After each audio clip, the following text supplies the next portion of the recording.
আইনের আমি 1000 টাকা দিবাম, এই মাছটা আইনের পাশা দিয়ে দিন। এটা কোনো সম্ভব নাই। তার মানে মাছও ঝামেলা আছে, মাছের ভাড়া না, মাছও ভেজাল আছে।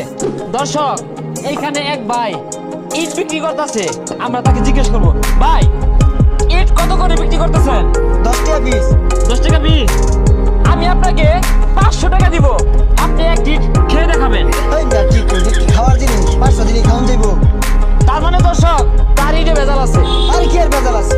মুরব্বি, তাকে আমি বলছি, উনি ইট 10 টাকা পিস বিক্রি করতেছে, আমি 500 টাকা দিব, একটা ইট খায় দেখাইতে বলছি, উনি দেখাবে না। তার মানে কি ইটে ভেজাল আছে না? হ্যাঁ ভেজাল আছে। ভাই মিয়া কি কইতাছ? এটা 1 কোটি টাকা দিলে খাওন যাইবো?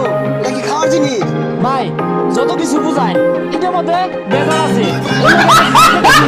হ্যাঁ ভেজাল আছে ঠিক খাইতেন, খাইতেন না নিজে মাটিতে ক্যারি বেস পান। চাচা ঠিক না? হ্যাঁ ঠিক ঠিক। ভাই মিয়া কি খাওয়ার জিনিস?